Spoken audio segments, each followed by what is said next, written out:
everyone সকলোকে আৰু এটা আমাৰ নতুন ভিডিও আমি মেথছৰ এমসিকিউ সিৰিজ কৰিম কোৱেশ্চন বেংকৰ সলিউশন হ'ব আমি চেপ্টাৰ 1 পৰা স্টাৰ্ট কৰি আছো আৰু এই ৰিয়েল নাম্বাৰ চেপ্টাৰটো আমি পঢ়িম তো আজি আমি ৰিয়েল নাম্বাৰ চেপ্টাৰটোৰ আমি কিছুমান এমসিকিউ সলভ কৰিম ঠিক আছে কোন প্ৰথমে কৈ থাও এই এমসিকিউ খিনি সলভ কৰাৰ আগতে এই যিখিনি এমসিকিউ মই কোৱেশ্চন বেংকৰ পৰা লৈছা কোনখন কোৱেশ্চন বেংক মই তোমালোকক কৈ দিও এতিয়া মই প্ৰত্যেককে কওঁ এবাৰৰ কাৰণে তোমালোকে কোনখন কোৱেশ্চন বেংক ল'ব লাগিব আমাৰ কোৱেশ্চন বেংকখন ল'ব লাগিব কাৰণ কিয় আমাৰ কোৱেশ্চন বেংকখনত আমি প্ৰত্যেক চেপ্টাৰৰ পৰা আজি এই ভিডিওটোত আমি 25 ৰ পৰা 30 টা মান এমসিকিউ সলভ কৰিম কিন্তু এই কোৱেশ্চন বেংকখনত তুমি প্ৰত্যেকটো সাবজেক্টৰে প্ৰত্যেক চেপ্টাৰৰ পৰা তোমালোকে কি পাবা 150 প্লাস এমসিকিউ এটা চেপ্টাৰতে পাবা এটা এটা ভিডিওত গুটেখিনি কৰি দিয়া এনো অসম্ভৱ হয় না নহয় আমি 25-30 টা মান মই বাছি উলিয়াই দিছো কিন্তু অকল হেকেটাত থাকিলে নহব আজি এই ভিডিওটো চাই পেলাই এই হিসাবত তোমালোকে এনেকুৱা টাইপৰ কোৱেশ্চনে এই 150 টা আছে তো এইখিনি প্ৰেক্টিস কৰাগে গৈ কোৱেশ্চন বেংকখন কোড লবা আমাৰ ম্যাথছ এণ্ড ফিজিক্স হাব এপটো ডাউনলোড কৰি তাতে তোমালোকে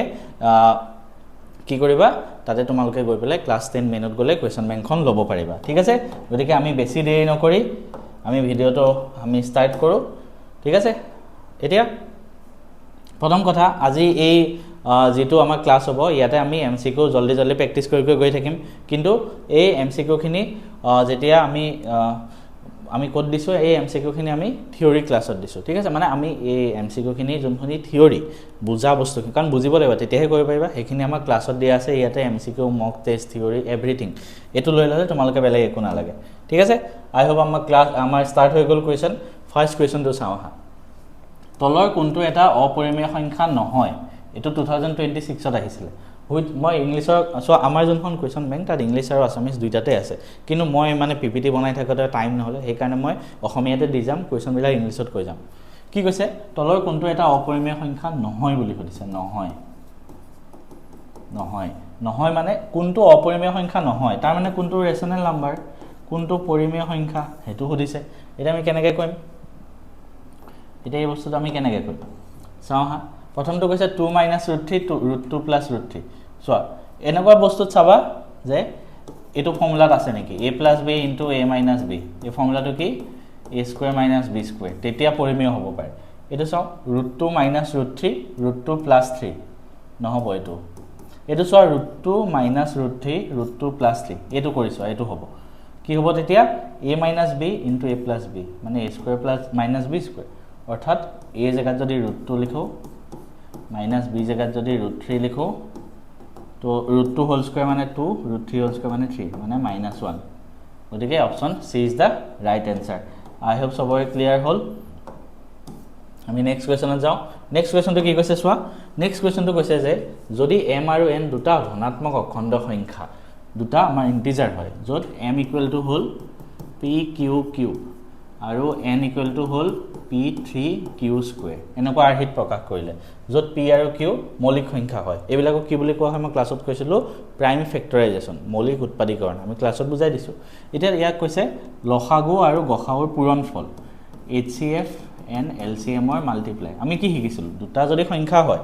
m আৰু n কিহত দুটাৰ HCF * LCM কি হয় m * n হয় সংখ্যা দুটাৰ পূৰণফল হয় তাৰ মানে সংখ্যা দুটা পূৰণ কৰি দিয়া p3 into p3 q² এটা সব p into p3 কি হ'ব তেতিয়া p to the power 4 হ'ব সেম পাৱাৰ এটা যোগ হৈ যাব ইয়াতে q3 q2 আছে তাৰ মানে q to the power 5 ঠিক আছে option B is the right answer মই আকৌ কৈছো আমি স্পিডত কৰি যাম কাৰণ এইখিনি বস্তু আমি ৰিভিজন চেপ্টাৰটো আৰু চেপ্টাৰ 1 ত আমি পঢ়ি আহা হৈছে নেক্সট সুধিছে তলৰ কোনটো এটা অপৰিমেয় সংখ্যা আকৌ সুধিছে which of the following is an irrational number কি হ'ব √2/√8 আছে এটো হ'ব নেকি চাওঁচোন √2/√8 আমি যদি √/টো এনেকৈ লিখো 2/8 হ'ব দুইৰে ইয়াক কাটি দিয়া 1/4 হ'ব 1/2 হ'ব এটো নহয় নেক্সট √3/3/5 এটো অপৰিমেয় সংখ্যা এটো হ'ব ঠিক আছে এটোই হ'ব ঠিক আছে এটো অপৰিমেয় হ'ব ঠিক আছে আমি নেক্সট কোৱেশ্চনত যাওঁ মানে আজি তোমালোকে এমসিকিউ খিনি তোমালোকে গম পাই যাবা কেনেকৈ এমসিকিউ বিলাক কৰিব লাগে আৰু সেই হিচাপত তোমালোকে কি কৰিবা আমাৰ কোৱেশ্চন বেংকখনৰ পৰা বাকি গুটেখিনি কোৱেশ্চন কৰি লবাগে ঠিক আছে যিকোনো এটা মৌলিক সংখ্যা যদি আমাক দিয়া আছে p আৰু q ৰ বাবে কি p² আৰু q² কি হ'ব দুটা মৌলিক সংখ্যা দিয়া আছে আমি ধৰি ললো 3 আৰু 5 ধৰা দুটা মৌলিক সংখ্যা হয় আমাক p স্কয়াৰ মানে 3 টো স্কয়াৰ কৰিলে 9 5 টো স্কয়াৰ কৰিলে 25 এটা আমাক সুধিছে কি মৌলিক সংখ্যা হ'ব নে যৌগিক সংখ্যা হ'ব নে সহমৌলিক সংখ্যা হ'ব কো প্ৰাইম কি হয় মই তোমালোকক বুজাই দিছিলো কি হ'ব সা মৌলিক সংখ্যাটো এনেও নহয় x তো এনেও নহয় কাৰণ এটা নাম্বাৰ স্কয়াৰ কৰি তুমি এটা বস্তু পালা হেতু এনেও প্ৰাইম নাম্বাৰ নহয় ইয়াৰ প্ৰাইম নাম্বাৰ কি হয়নো প্ৰাইম নাম্বাৰ যাৰ 1 আৰু হে সংখ্যাটো নিজে হয় উৎপাদক কিন্তু ইয়াৰে উৎপাদক 3ও হয় ন প্ৰাইম নহয় যৌগিক হ'ব y ঠিক আছে আৰু z সহমৌলিক কি হয় সহমৌলিক কো প্ৰাইম কি হয় আমাৰ ক্লাছত শিকাইছিলো গতিকে এই বস্তু মই কৰি নিদো কাৰণ কৰি দিলে সহমৌলিক বুজিয়ে পাই যাবা তো এই কোৱেশ্চনটোৰ এনসাৰ সবে কমেন্ট কৰিবা ঠিক আছে সহমৌলিক কি হয় তেতিয়া তোমালোকে গম পাবা মই ক্লাছৰ একদম ফাৰ্স্ট ক্লাছতে মই কৈছিলো এই বস্তুটো গতিকে তোমালোকে কি কৰিবা ইয়াতে তোমালোকে কোৱেশ্চন বিলাক সিৰিয়ালি নাই দেখিবা কাৰণ মই কাটি দিছো 1 ৰ পৰা 150 লৈকে আমাৰ কোৱেশ্চন আছে কোৱেশ্চন বেংকত সবটো কৰি থাকিব নোৱাৰো এইখিনিৰ পৰা আইডিয়াটো লৈ তোমালোকে মই সব টাইপৰ বিলাক ইয়াত দি দিছো আইডিয়া লৈ তোমালোকে আমাৰ কোৱেশ্চন বেংকখন কিনি লোৱা 400 মান ৰুপিজ হ'ব তাৰ পৰা চাবা ঠিক আছে পিডিএফ পাবা কোৱেশ্চন বেংকৰ 6 নম্বৰ কোৱেশ্চনটো কোনটো অপচন কাৰেক্ট সবে কমেন্ট কৰিব লাগিব মোক ভিডিওৰ তলত কমেন্ট লাগিব ঠিক আছে নেক্সট কোৱেশ্চন চাও কি কৈছে যদি n এটা মৌলিক সংখ্যা হয় তেন্তে ইয়াৰ উৎপাদকবোৰৰ পূৰণফল যদি n এটা প্ৰাইম নাম্বাৰ হয় তেন্তে ইয়াৰ আমাৰ উৎপাদক মানে কি হ'ব যিবিলাক ফেক্টৰ বিলাকৰ পূৰণফল যিকোনো এটা প্ৰাইম নাম্বাৰ তাৰ উৎপাদক কি হ'ব এটা 1 হ'ব এটা হে সংখ্যাটো নিজে হ'ব হেটোৱে মই কৈছিলো এই দুটা পূৰণ কৰিলে কি হ'ব সেই সংখ্যাটো হ'ব মানে n ঠিক আছে অপচন এটো হ'ব নেক্সট কোৱেশ্চনত যাও আমি নেক্সট কি হৈছে তলৰ কোনটো এটা অযুগ্ম সংখ্যাৰ বৰ্গ মানে এটা অড নাম্বাৰৰ স্কয়াৰ কোনটো হ'ব মই এটো বস্তু মই তোমালোকক শিকাইছিলো কেনেকৈ হ'ব অড নাম্বাৰৰ স্কয়াৰ ধৰা 3 স্কয়াৰ কৰিলে 9 হ'ব 5 স্কয়াৰ কৰিলে 25 হ'ব 7 স্কয়াৰ কৰিলে 49 9 স্কয়াৰ কৰিলে 81 11 স্কয়াৰ কৰিলে 121 তুমি যিমানে চাবা সব অড নাম্বাৰ অযুগ্ম সংখ্যা যেতিয়া স্কয়াৰ কৰা একদম লাষ্টৰ প্লেসটো চাবা ইউনিট প্লেসটো অযুগ্মই হ'ব অডে হ'ব ঠিক আছে মন ৰাখিবা ইভেনৰ ক্ষেত্ৰটো ইউনিট প্লেস ইভেনে হ'ব তো ইয়াত অড কোনটো আছে চোৱা 121 তো option B is the right answer ঠিক আছে সবৰে মনত থাকিব আমি নেক্সট কোৱেশ্চনত যাও নেক্সট কি কৈছে যদি লসাগু 91 আৰু 26 ৰ 182 হয় তেন্তে গসাগু কিমান হ'ব একেবাৰে ইজি a দিয়া আছে 91 b দিয়া আছে 26 দুটা সংখ্যা ইহঁতৰ HCF দিয়া আছে নহয় LCM দিয়া আছে 182 HCF টো ধৰি ললো মই x এটো উলিয়াব লাগে তো আমি কি জানো সংখ্যা দুটাৰ পূৰণফল into 26 equal to HCF into LCM মানে 182x আমি x ৰ ভ্যালুটো উলিয়াব লাগে এটো ইয়া তলত লৈ আহা কি হ'ব 91 এ 182 ক দুবাৰ যাব 2 ৰে 26 ক 13 বাৰ যাব তো x ৰ ভ্যালু হ'ব 13 ঠিক আছে আমি কোৱেশ্চন বিলাক স্পিডত কৰিছো কাৰণ ক্লাছত মই কিন্তু সব থিওৰি গুটে এক্সাৰসাইজ এভৰিথিং কৰাই দিও হেতু কাৰণে মই কোৱেশ্চন বিলাক স্পিডত কৰি আছো আৰু কোৱেশ্চন খিনি PDF যদি লাগে কমেন্ট কৰিবা মই PDF টো তেতিয়া দিবলৈ চেষ্টা কৰিম ঠিক আছে PDF যাক লাগে কমেন্ট কৰিবা এই কোৱেশ্চন কেটা যদি a আৰু b ৰ লসাগু b হয় তেন্তে গসাগু কিমান হ'ব সো এটা বস্তু a আৰু b দুটা সংখ্যা আছে ইহঁতৰ LCM b হয় এনেকৈ কোৱেশ্চন আহিলে নিজে মনত উদাহৰণ ভাবিছোৱা 5 আৰু 10 ঠিক আছে 5 আৰু 10 ইহঁতৰ LCM কি হয় 10 হ'ব LCM 10 হ'ব নহয় 5 আৰু 10 ৰ LCM 10 LCM উলাবলৈ তো মই শিকাইছো ইহঁতৰ HCF কিমান হ'ব তুমি যদি সোৱা HCF গখাও সংখ্যাটো হ'ব এটো 5 5 এৰে দুইটাকে হৰণ যায় তাৰ মানে যদি a আৰু b LCM b হয় HCF টো a হ'ব এই বস্তুটো মনত ৰাখিবা ঠিক আছে I hope সবৰে কনসেপ্ট ক্লিয়াৰ নেক্সট কোৱেশ্চনত যাও নেক্সট কোৱেশ্চন কি কৈছে যদি n এটা স্বাভাৱিক সংখ্যা হয় n যদি এটা নেচাৰেল নাম্বাৰ কোনটো 0 ৰে শেষ হ'ব শেষত 0 থাকিব লাগিব শেষত কেতিয়া 0 থাকে 10 150 20 30 কেতিয়া 0 থাকে সো ইয়াতে সোৱা 3 into 2 ওপৰত n আছে 2 into 5 ওপৰত n আছে এটো 0 হ'ব সো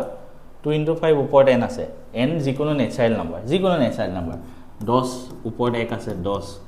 10ৰ ওপৰত 2 আছে 100 10ৰ ওপৰত 3 আছে 1000 সবৰে শেষত 0 আহিছে তাৰ মানে অপচন বি টো হ'ব ঠিক আছে মই কোৱেশ্চন কেটা স্পিডত কৰি গৈ আছো আকৌ কৈছো আমি এইবিলাক কৰা আছে নেক্সট চোৱা কি কৈছে আমি এই ভ্যালুটো উলিয়াব লাগে মই লিখি লৈছো -3 to the power m plus 1 into -3 to the power minus m plus 1 plus -3 to the power 0 এটা সোয়া এটা সংখ্যাৰ ওপৰত 0 থাকিলে তাৰ মানে এটো 1 এ হয় গতিকে এটো 1 এ লিখিব পাৰা তো 1 নিলিখো ঠিক আছে আমাৰ খেলি মেলি হ'ব পাৰা এটো এনেকৈ ৰাখা ঠিক আছে 1 ও লিখিব পাৰা তোমাৰ কথা 1 এ লিখি থওঁ দিয়া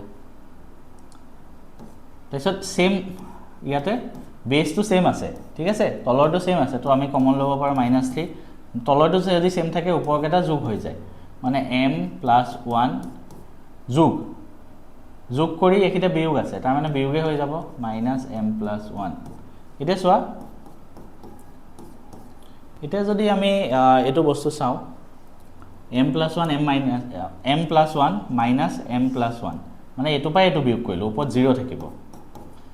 এটো মানে হল 1 এটো মানে হল 1 आंसर হ'ব 2 ঠিক আছে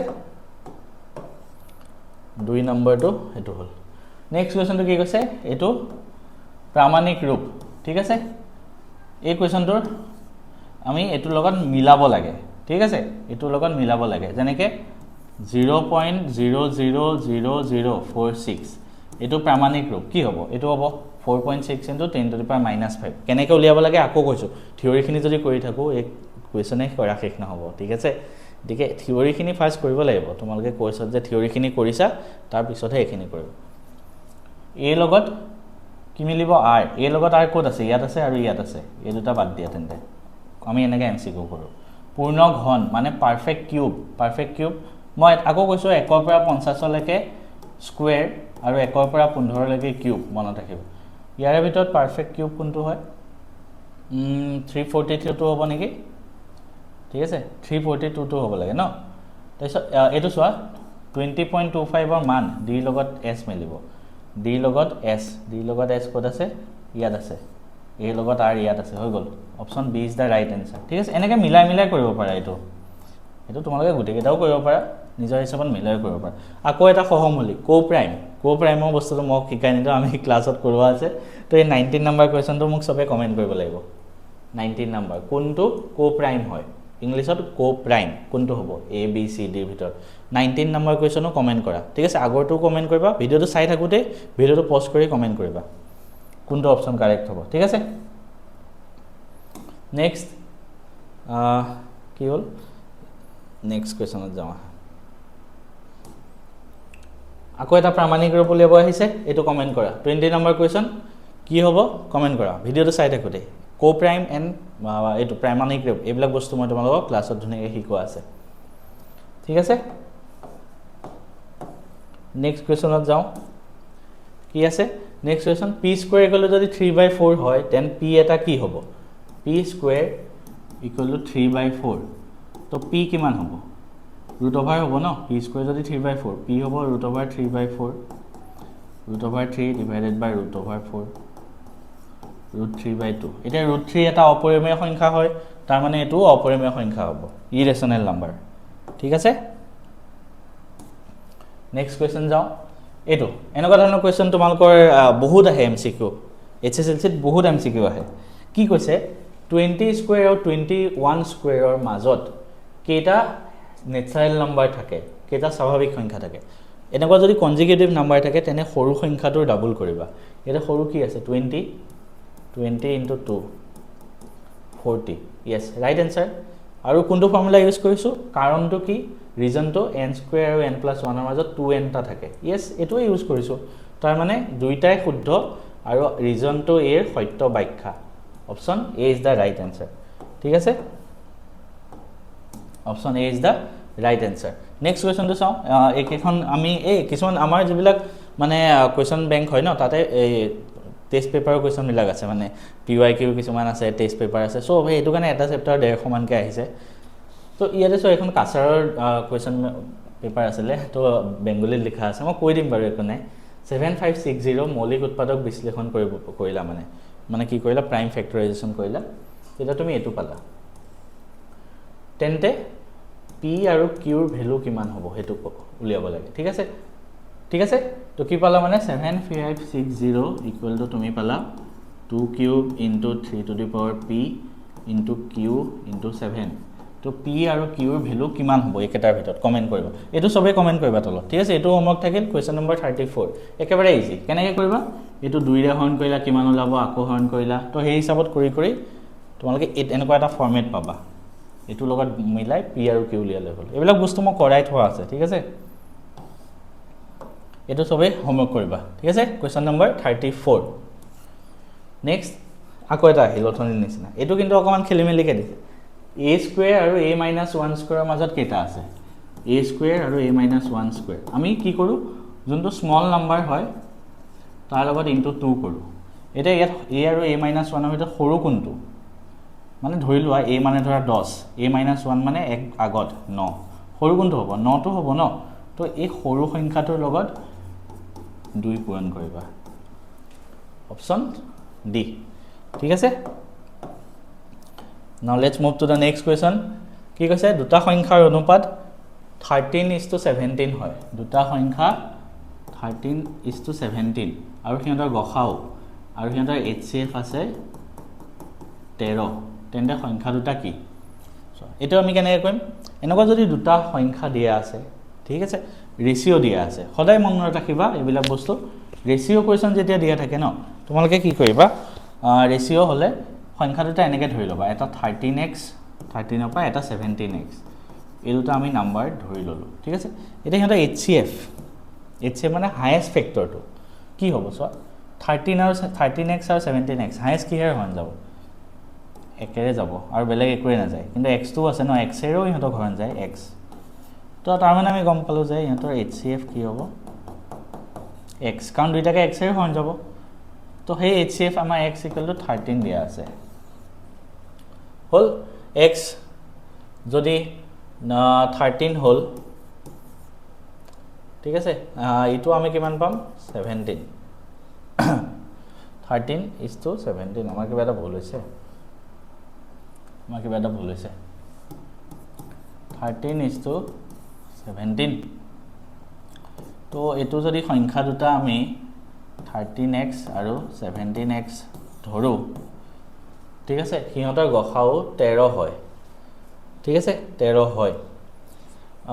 তাৰ পিছত আমি 13x আৰু 17x দুইটাকে কিহেৰে হৰণ যাব x এৰে 13 আৰু 17 তো ঠিকে আছে x = পালো 13 হয় না x = 13 পাইছিল অথনি ঠিকে আছে x = 13 পালো সংখ্যা দুটা কি ধৰিলো 13x আৰু 17x অৰ্থাৎ এটা হ'ব 13 * 13 এটা হ'ব 13 * 17 এটা যাৰ 13 ৰ এখন মনত আছে এটো কিমান হয় 13 * 13 কিমান হ'ব 169 কোড আছে সোৱা এটো বাকি এটো কৰি দিয়া 221 পাবা ঠিক আছে সো এনেকুৱা কোৱেশ্চন এনেকৈ কৰিবা ঠিক আছে নেক্সট কোৱেশ্চনটো যাও তলৰ কোনটো পৰিমেয় সংখ্যা question number 47 which of the following is rational number comment down সবে কমেন্ট কৰিবা ঠিক আছে এনেকুৱা কোৱেশ্চন মই কৈ দিছো পাইটো সদায় অপৰিমেয় হয় পাই নহবই বাকি কেটাৰ ভিতৰত কোৱেশ্চন নম্বৰ 47 সবে কমেন্ট কৰিবা ঠিক আছে নেক্সট কোৱেশ্চন কি কৈছে যদি দুটা মৌলিক সংখ্যা p আৰু q ৰ লসাগু 143 হয় 3q - 2p কিমান দুটা মৌলিক সংখ্যা p আৰু q সিহঁতৰ LCM এটা কথা সদায় মনত ৰাখিবা দুটা যদি মৌলিক সংখ্যা থাকে p q প্ৰাইম নাম্বাৰ আছে দুটা প্ৰাইম নাম্বাৰৰ HCF সদায় 1 হয় ঠিক আছে কাৰণ 1 এৰে হৰণ যায় আৰু LCM সদায় সেই সংখ্যা দুটাৰ পূৰণফল হয় ঠিক আছে এটা আমাক LCM কৈছে 143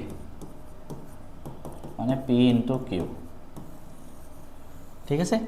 LCM কৈছে p * q তাৰ মানে p * q 143 হয় সংখ্যা দুটা আৰু এই দুইটা সংখ্যা কি হ'ব লাগিব প্ৰাইম নাম্বাৰ তো এটা আমি 143 তো ভাঙো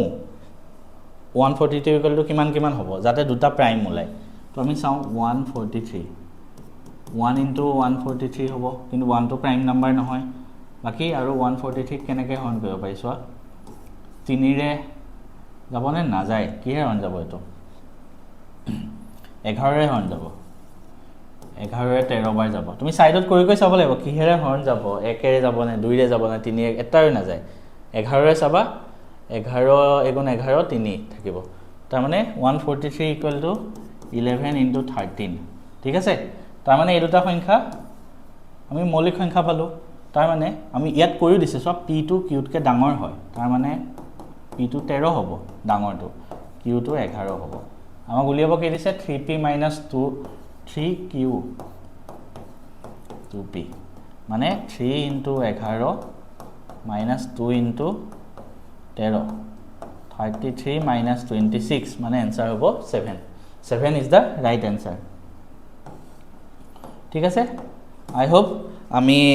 অলপ দীঘলীয়া সেশন হৈছে এটো কিন্তু যিমানখিনি পাৰো মই তোমালোকক দেখাই আছো 4 9 আৰু 10 এৰ হৰণ কৰিব পৰা আটাইতকৈ সৰু পূৰ্ণ বৰ্গ সংখ্যা পূৰ্ণ বৰ্গ স্কয়াৰ নাম্বাৰ ফাৰ্স্ট আমি স্কয়াৰ নাম্বাৰ কি হয় গুটে কেটাই এটো নহয় বাকি গুটে কেটাই হয় তাৰপিছত কৈছে 4 9 আৰু 10 গুটে কেটাৰে হৰণ যাব লাগিব এটো 4 ৰে যাব 9 এৰেও বাৰু যাবই কিন্তু 10 ৰেটো নাযায় 10 ৰে হৰণ কৰিব হলে শেষত 0 থাকিব লাগিব তো এটিকে এটো নহব এটো হ'ব এটো 900 আছে 10 ৰেটো এনেও হৰণ যাব 9 ৰেও হৰণ যাব 4 ৰে 4 ৰেও হৰণ যাব যিকোনো নাম্বাৰ যদি 100 200 300 100 আছে 4 ৰেও যাব গতিকে অপচন বি টোৱে হ'ব আটাইতকৈ সৰু খুদিছে ন তো এনেকা অপচন এলিমিনেট কৰি পেলাই তোমালোকে কৰিব পাৰা এনেকুৱা এটা কোৱেশ্চন আছে চোৱা এটো 140 নম্বৰ কোৱেশ্চন এই মই মাজত স্কিপ কৰি গৈছো গুটেখিনি কৰিব হলে আমাৰ কোৰ্সটো যাব লাগিব উৎপাদক বৃক্ষডালৰ a আৰু b ৰ মান ক্ৰমে এনেকুৱা এডাল ট্ৰি দিছে ইয়াত a আৰু b ৰ ভ্যালুটো খুদিছে চোৱা এটো হল উৎপাদক বৃক্ষ ফেক্টৰ মানে b * 3 কৰিলে a পাবা আকৌ এটো ইনটু এটো কৰিলে এটো পাবা তাৰ মানে ইয়াতে যদি চোৱা 12 * 4 আছে তো b ভ্যালু কিমান হ'ব 12 4 গুণ 39 তাইছত a ভ্যালু কিমান হ'ব b ভ্যালু এটো হল a ভ্যালু কিমান হ'ব একিটা 39 হ'ব 39 * 3 39 3 গুণ কিমান হ'ব 39 3 গুণ 4 2 144 ঠিক আছে 144 সো a হ'ব 144 option B is the right answer ঠিক আছে সো আই হোপ কনসেপ্ট বিলা ক্লিয়ার হৈ আছে নেক্সট তলৰ কোনটোৰ একক স্থানত 1 থাকিব কোনটোৰ একক স্থানত 1 থাকিব যোনটোৱে তুমি একক স্থানৰ পুত চাবা যাক স্কয়াৰ কৰিলে 1 ওলাই মানে 9387 আছে ন 9 টো স্কয়াৰ কৰিলে 81 ইউনিট প্লেসত 1 আছে ন এটোই হ'ব বাকি কেটা নহয় ঠিক আছে এনেকুৱা কনসেপ্ট তোমালকৰ ৰিভিজন চেপ্টাৰটো মই কৰাই দিছো নেক্সট এনেকুৱা এটা কোৱেশ্চন আছে চোৱা কি কৈছে p = x square y cube zn q = x cube y to the power m z square আৰু দুটাই আছে তেন্তে লসাগু LCM আমাক কৈছে LCM কিমান হ'ব x cube y to the power 4 আৰু z cube এতিয়া আমাক কৈছে m এটো 2m + 3n মানে m আৰু n ৰ ভ্যালুটো আমি ফাৰ্স্ট উলিয়াই ল'ব লাগিব এইকেটা কি বস্তু হয় এইকেটা তোমাৰ মৌলিক সংখ্যা মানে এটো প্ৰাইম ফেক্টৰাইজেচন কৰিছে প্ৰাইম ফেক্টৰাইজেচন ইউজ কৰি আমি মৌলিক সংখ্যা আমি উলিয়াও ন যেতিয়া মই কি শিকাইছিলো HCF হলে কি হয় এনেকুৱা প্ৰাইম ফেক্টৰাইজেচনত আমি কমন কেটা লওঁ কমন প্ৰাইম নাম্বাৰ কেটা লওঁ আৰু লোয়েষ্ট হে কমনৰ লোয়েষ্ট পাৱাৰটো লওঁ লোয়েষ্ট পাৱাৰ LCM হলে ইয়াৰ উল্টা আমি গুটেই পাৱাৰ গুটেখিনিয়ে লওঁ প্ৰাইম নাম্বাৰ আৰু হাইয়েষ্ট কেটা লওঁ হাইয়েষ্ট এতিয়া আমি LCM উলিয়াব লাগে তো গুটে কেটাই লৈছো চোৱা x y z গুটে কেটা ইয়াত x y z আছে গুটে কেটা ঠিক আছে আৰু হাইয়েষ্ট পাৱাৰ লওঁ যেনেকৈ ইয়াত 2 আছে ইয়াত 3 আছে হাইয়েষ্ট হল 3 ইয়াতে 3 আছে আৰু এখিতে m আছে আৰু ইয়াতে 4 লিখিছো তাৰ মানে এখিটো 4 হ'ব লাগিব ন y ওপৰত এখিতে 4 হ'ব লাগিব তেতিয়া 3 আৰু 4 ভিতৰত হাইয়েষ্ট 4 আহিব তাৰ মানে m পালো 4 z যদি চাও ইয়াতে n আছে ইয়াতে 2 আছে ঠিক আছে আমি হাইয়েষ্ট পাৱাৰ 3 লিখিছো তাৰ মানে এখিতে 3 হ'ব লাগিব n পালো 3 উলিয়াব কি লাগে 2m + 3n মানে 2 into m মানে 2 into 4 মানে 8 3n 3 into 3 মানে 9 answer hobo 17 maybe this was our last question of today let's see yes আমাৰ last question asile eto আৰু আজি আমাৰ এই সেশনটো ইমানতে এন্ড কৰিলে কেনেকুৱা লাগিলে সকলোৱে কবা আমি নেক্সট ক্লাছত এনেকুৱা আৰু এই সিৰিজটোত আমি নেক্সট চেপ্টাৰ 2 টো লৈ আহিম চেপ্টাৰ 2 খিনিও আমি কনসেপ্ট খিনি তেনেকে ক্লিয়াৰ কৰিবলৈ চেষ্টা কৰিম থ্যাংক